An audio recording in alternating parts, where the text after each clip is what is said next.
Grabar. Muy bien.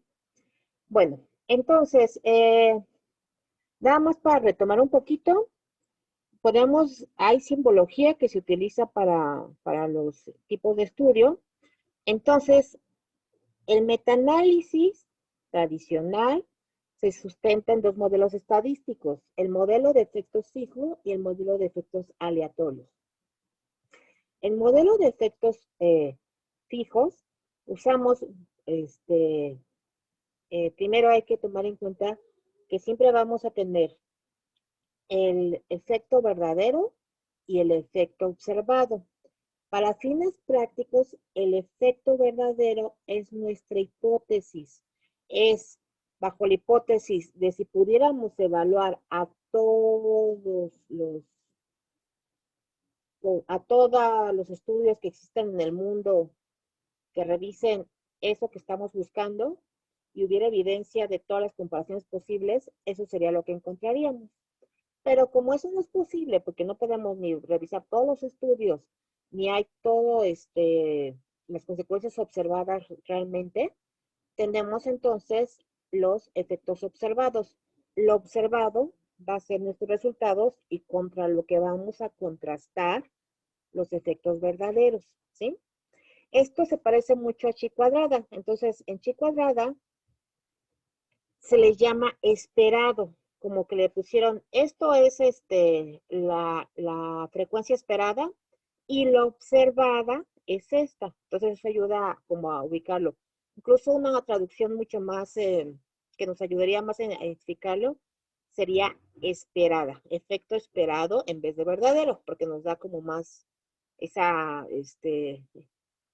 pues pista de que se refiere a lo que hubiéramos esperado si evaluamos a todo el universo de nuestra población. Pero como siempre van a ser muestras, entonces son observados. Entonces, nada más vamos a retomar esto porque es un concepto complicado que les dije que íbamos a ver varias veces.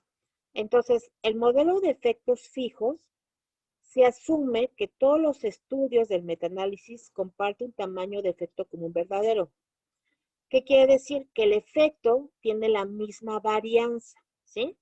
Y que todas las curvas estarían aquí en medio, estudio 1, estudio 2 y el estudio 3.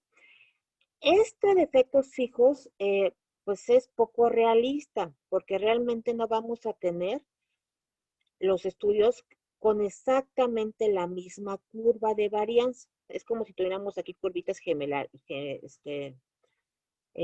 por así llamarlo, y donde el error del muestreo lo relacionamos con el promedio esperado, ¿sí? Como si fuera el mismo promedio para los tres estudios.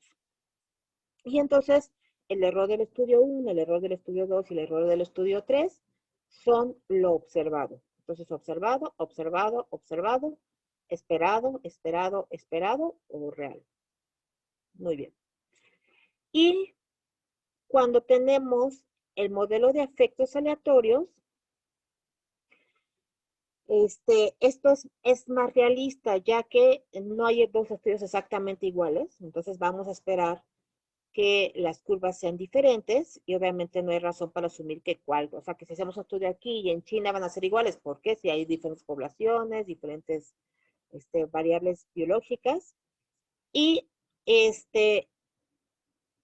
en los efectos aleatorios vamos a suponer que tenemos dentro de una curva normal, pero un rango. Entonces aquí en la curva normal y vamos a tener un rango. Y podemos ver entonces que los estudios se van a mover en el rango de la curva normal, es decir, de dos desviaciones estándar a la derecha y a la izquierda. Y obviamente vamos a tener ahí un error de muestreo, que es el que tenemos aquí anteriormente, pero también hay una diferencia entre la línea media y con respecto a lo que se mueve el estudio. Y eso va a ser la variación. Esta letra no sé cómo se dice, creo que es delta. Creo que No, es no es pi. delta. ¿Pi? No, no creo que sea pi. ¿no? Es O Z, algo así se llama. Z, ¿será? Parece Z, ¿no? Bueno, luego lo investigamos. Entonces, producida por la diferencia entre el efecto verdadero del estudio y el promedio de los efectos verdaderos de la distribución normal. Varianza entre estudios. ¿Sí?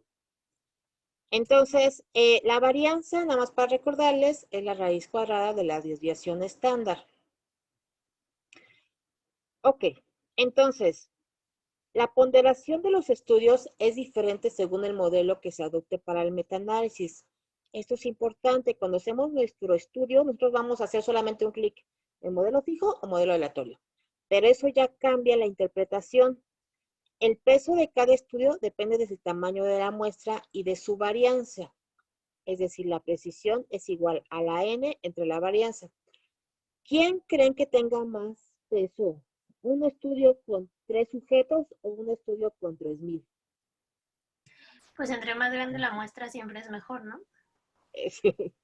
Entonces, sí, sí, es que no sé, pensé un poquito entre más, siempre es mejor. Sí, y entonces es más pesado el estudio con mayor número de sujetos. Y eso es muy importante porque siempre traen la N en los estudios. ¿Sí? Entonces, un estudio de 15 pacientes que te diga que la hidrocortisona no funciona, pero tienes un estudio de 400 donde dice que sí funciona, pues uno intuitivamente le hace más caso al de 400. Bueno, esa intuición aquí sí tiene una medición. Entonces, para el modelo de efectos fijos, los estudios con mayor precisión, vean que aquí precisión se usa como un acercamiento a ponderación. O sea, entre más peso tienen, más población tienen, yo le creo más a ese estudio y entonces digo que es más preciso. Y así el peso de un estudio se relaciona inversamente con su varianza, producto del error de muestreo. Si yo tengo una varianza muy grandota, probablemente un error de muestreo.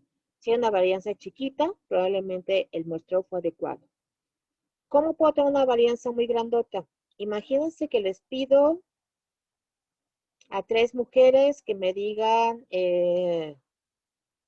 su número de hijos.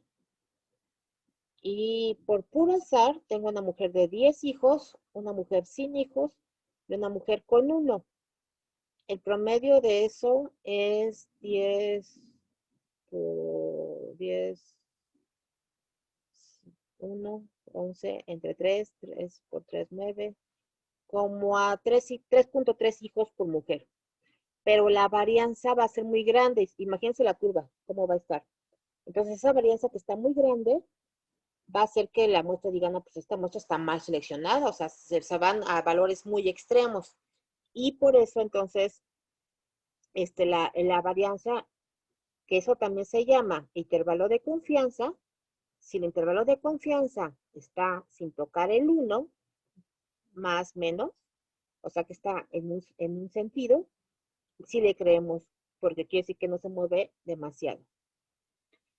Entonces, en esta figura vemos la ponderación del estudio. Ven que aquí está el porcentaje. 2.47, 2.18, 2.02, 93.33. Vean el número de muestras del estudio D. Son 4.553 con tratamiento, supongo que aquí serán mujeres, hombres, y con placebo 4.431. Por eso su Y cuadradito vean, es más grande, ¿no? exacto, entonces el peso de la varianza el peso de que sería la precisión, es muy grandote, es casi, es solo este estudio, es la mayor parte de la muestra que tengo aquí como resultante, ¿sí? Ahora, entonces tenemos, y vean aquí las líneas, ¿se acuerdan que estas líneas que son como, este, eh, naves espaciales? La línea es toda el rango en la desviación estándar. ¿Se acuerdan que hemos visto que estaban las gráficas de cajas y bigotes? Este son cajas y bigotes acostadito. Entre la línea sea más larga, la desviación estándar está más grandota. Entonces vean que esta es una super línea porque había un muestreo inadecuado. una línea también, línea, y aquí no hay línea. La mayor parte de la población, cuando es un muestreo adecuado, disminuye mucho la desviación estándar y con ello la varianza. Entonces, al final, este cuadrito, vean cómo así visualmente está casi abajo el resultado y es porque tiene mucho peso. Si estuviera, si fuera la inversa y este cuadrito fuera el pesado, el con mucha población, se desplazaría a este lado y entonces favorecería el placebo. Pero como este es muy pesado, se carga y estadísticamente al final este es el que te va a dar que favorece el tratamiento porque este es muy pesado. En el modelo de efectos aleatorios, el peso de un estudio dependerá de la suma de sus dos varianzas, ¿sí? Tal como lo vimos en la figura 7.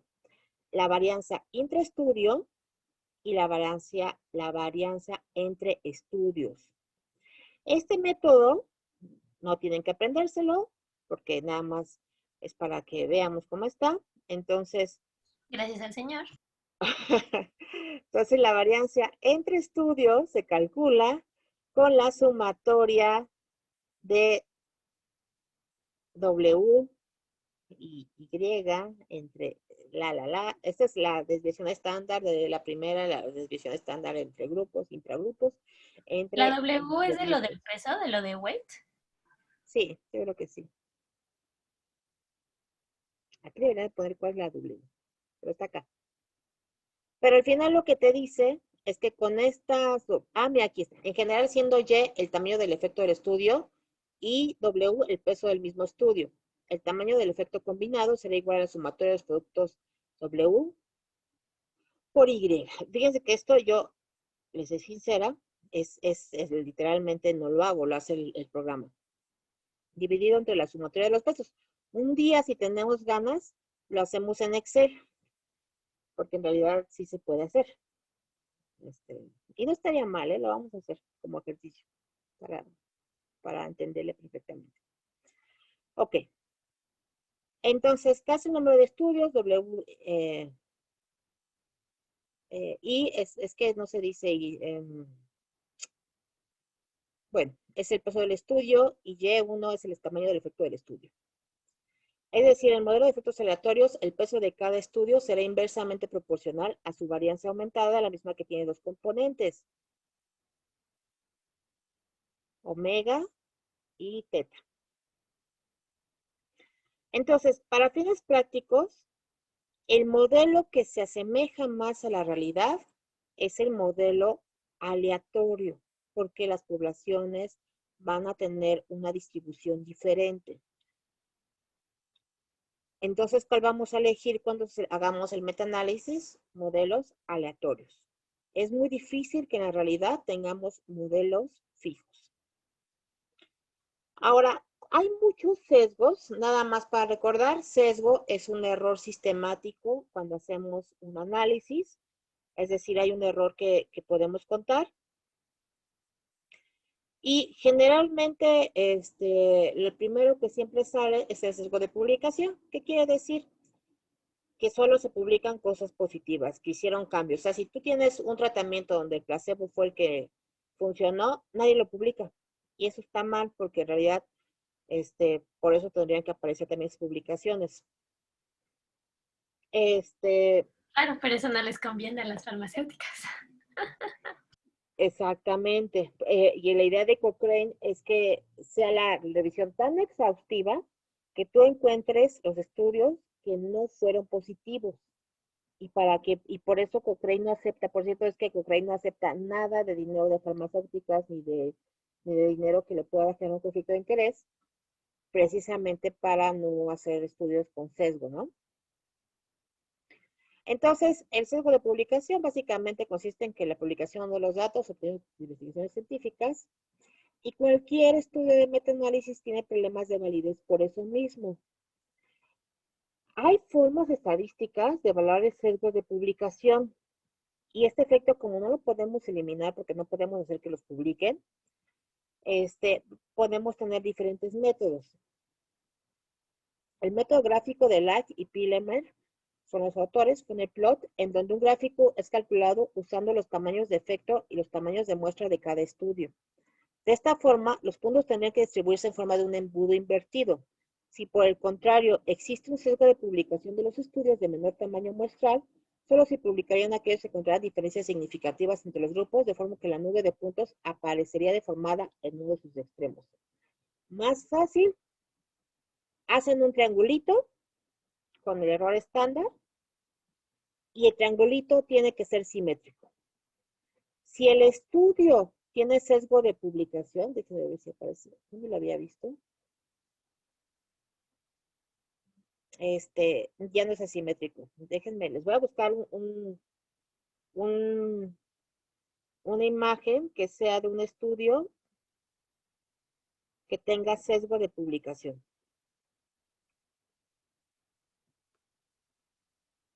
Para que vean la diferencia. O sea, ahí es literalmente visual. La imagen es simétrica, sí, no. Aquí también, qué bonito. Entonces es más sencillo de lo que dice. Bueno, o sea, es eso, pero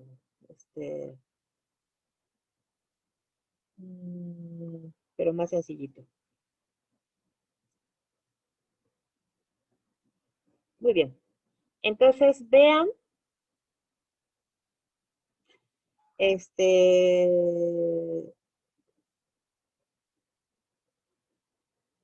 bajo la pantallita. En este caso, ¿dónde está? Aquí está. Vean cómo lo que tenemos aquí de error estándar está desviado hacia dónde, derecha o izquierda. Izquierda.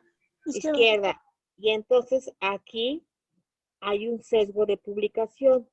Si encuentran que esta desviación es simétrica, quiere decir que está bien y que no hay sesgo de publicación, pero regularmente siempre hay un sesgo.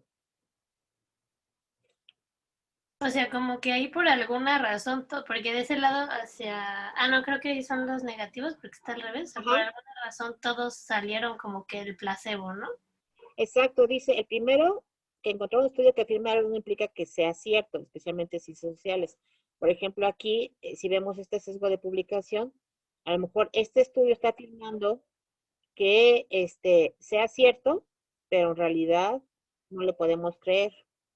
Y eso se pone en la revisión sistemática. Ponemos, luego lo vamos a ver con el programita que les enseñé, porque lo pones tú, les va señalando probable sesgo de publicación y dice sí, no, no se sabe. Y así puedes ponerlo. Esta es otra forma de evaluar sesgos. Entonces, las líneas negras representan la media de los efectos de estudios grandes, o sea, estudios con mucha población, contra los pequeños, que son líneas discontinuas. Y las puntos azules recogen la media, la mediana es la discontinua, con el azulito, y la media ponderada es la línea de puntos. Entonces, vean cómo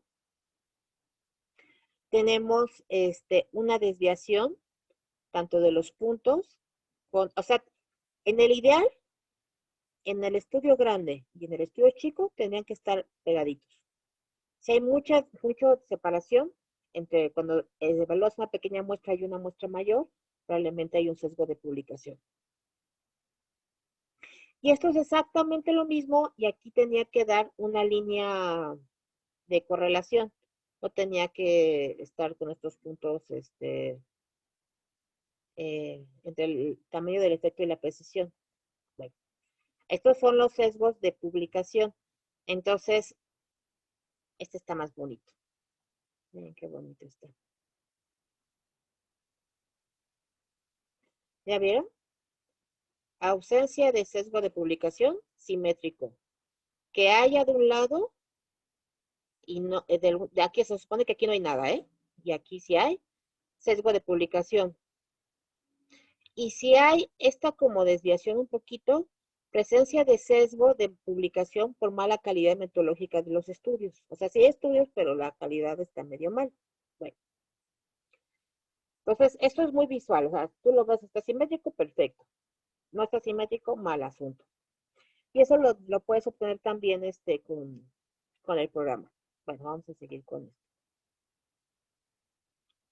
Entonces, segundito. Ay,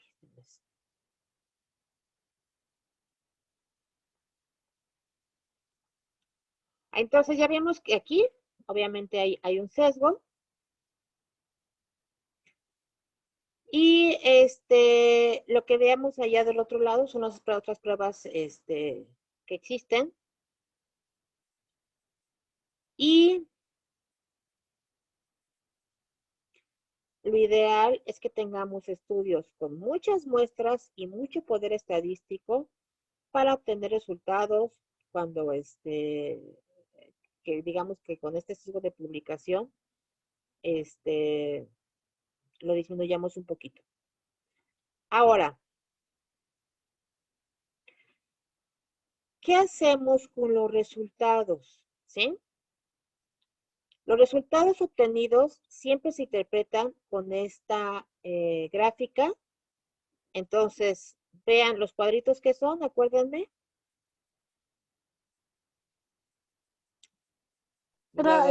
O sea, era un artículo por cada uno, ¿no? Exacto. Y el cuadrito es Ah, el cuadrito es la población, ¿no? O sea, como lo que sí, o sea, lo que se, bueno, ahí está el midió. efecto Ajá, los observado. ganan. Observado, observado, muy bien. O sea, quiere decir, el cuadrito es lo que sí medimos. Entonces, cada vez que vean cuadritos, son ese resultado del estudio, ¿sí? Pero Entonces, como los que medimos y los que se ajustaron, ¿no? Como a lo esperado o a lo que, o sea, por no ejemplo, que sí necesariamente lo respondieron al esperado. medicamento o algo La, así. la línea que está aquí es la representación de lo esperado. Entonces, todo lo que se desvía un poquito para este otro lado es lo observado. Ok. Entonces, vean, este es el cuadrito, es lo observado. Este es mi estudio A. Tengo observado, observado, observado, observado. Uno, vean que es una, dos, tres, cuatro. Y promedio. El promedio es un rombo. El que nos dice qué decisión tomar es el rombo, ¿sale? Es el promedio de todos los estudios que estudiamos. Muy redundante, pero entonces el que nos dice, oye, si da el tratamiento o no se lo des, si está del lado del 1, es que favorece el tratamiento. Si está en el -1, el rombo, es que favorece el control y eso quiere decir que el tratamiento no sirve para nada, ¿sí? Y también depende si coincide, ¿no? Como ahí que coincida como con todos los cuadritos o si los cuadritos están como uno y no coinciden Ajá. todos. Digamos que esta es la nave matriz de donde salieron todos los hijitos. Bueno, es al revés, en realidad. Estos hijitos hicieron a la nave matriz de extraterrestres. Y efectivamente, si tienes de pronto muchos estudios, uno para acá y otro para acá y otro para acá y otro para acá, el rombo se puede quedar en el cero. Y tú dices, y entonces, no, pues no puedo decidir porque resulta que la evidencia no me ayuda. Esto se llama forest plot o dispersión de bosque, como quieran llamarle. Dispersión de bosque o forest plot. Ah, que la poesía del título lo que dice es eso, ¿no? O sea, que veas todas las rayitas como un bosque, no como árboles. Exacto, exacto. Entonces tú tienes que, como dicen, no pierdas de vista el bosque por ver un árbol. No pierdas de vista el bosque por ver un estudio que te diga que es muy importante, como lo que les pasó a todos con el tratamiento de que era para las chinches, ¿cómo se llamaba? El que le querían dar a COVID a todos. ¿Tiene? Ajá, ¿De el de, hidroxicloroquina? sí, de que dijeron, ay, ¿qué creen? Y solo era un estudio con baja muestra que mostró eficacia, ¿eh? Y a partir de ese estudio dijeron, todos no les hidroxicloroquina. Y pues no. Entonces, eso es muy importante. Entonces, vamos a tener, vean que aquí hay un valor de D, ¿sí? Ese es el poder. La N, el valor P de significancia, y la D y el intervalo de confianza que vamos a tener. Entonces, ¿este cero es significativo? Pregunta. ¿Esta P es significativa? Sí.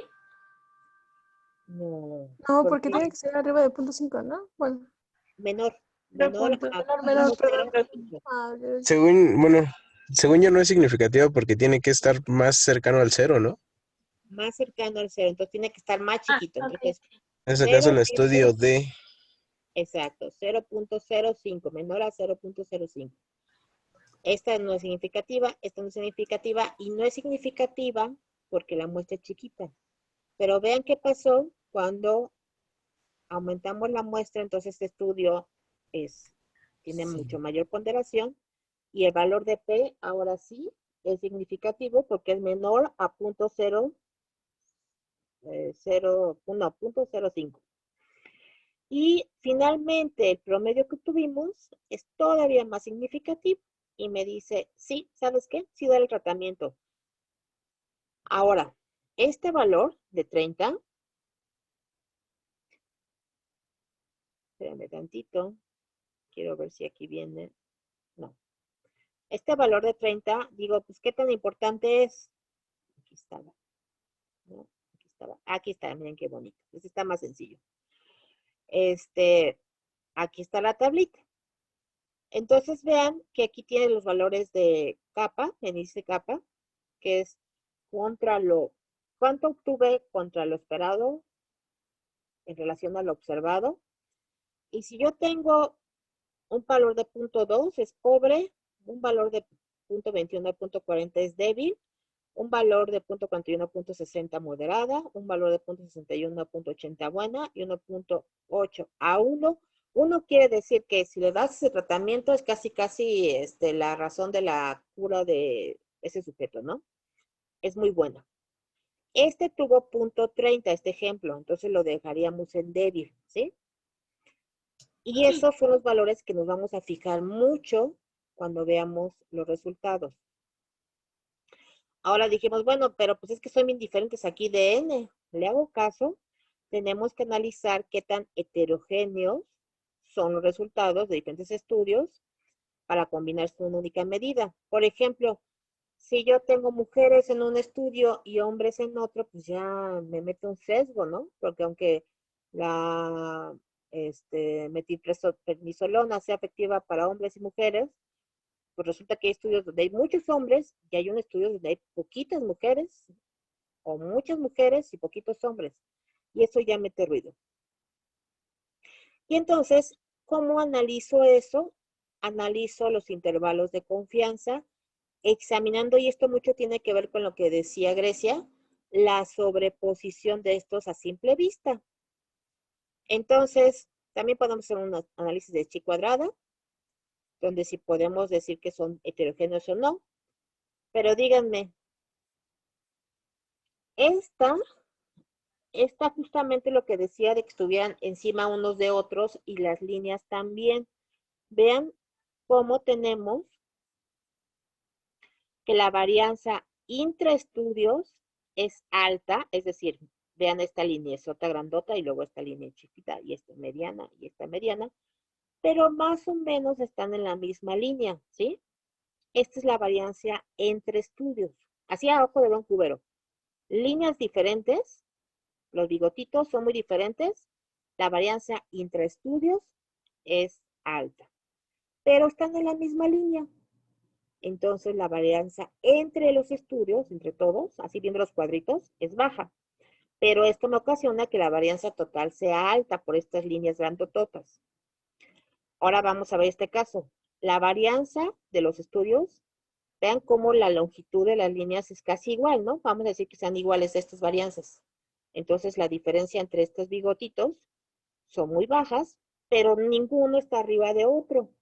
Entonces, la varianza entre los estudios es alta y eso nos da una varianza total alta. Entre mayor varianza haya, más ruido nos mete. Ahora vamos a ver, un ideal es que tengamos varianzas chiquitas entre cada estudio y que estén en una misma línea. Y esa es una varianza total baja. Tanto las líneas entre estudios es chiquita como entre estudios también es chiquita y eso nos da una poca dispersión. Idealmente se pueden controlar esos datos. ¿Y cómo los controlamos? Incluyendo solamente ensayos clínicos aleatorizados y controlados. Y casi siempre eso va a ser mucho más efectivo para tener esta varianza chiquita y todo esto a los diferentes diseños observacionales. Sin embargo, no hay muchos estudios que sean perfectamente aleatorizados y de doble cegamiento. Y hay algunas revisiones que estudian, ahora sí que de diseño observacional. Y hay propuestas de que estudios observacionales darían una evidencia similar a los estudios de ensayo clínico. Entonces, como conclusión, finalmente, la idea es que usemos para metaanálisis el modelo de modelos aleatorios, que tomemos en cuenta si hay sesgo de publicación, que el valor del efecto va a ser esta D. En medicina no hay muchos valores fuertes porque la medicina no es causal, o sea, me refiero a que una sola cosa no modifica necesariamente todo el padecimiento. Por ejemplo, si aquí fuera un medicamento para ver mortalidad, un medicamento no genera el 100% de mortalidad ni el 100% de sobrevida, ¿no? Por eso generalmente en medicina vamos a ver estas D chiquitas, pero idealmente arriba de 0.6 ya dices, este medicamento sí hace diferencia, ¿no? Y que al final, ¿qué nos dice qué decisión tomamos? El rombito. Muy bien.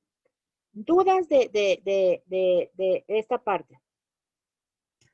No. Creo que no.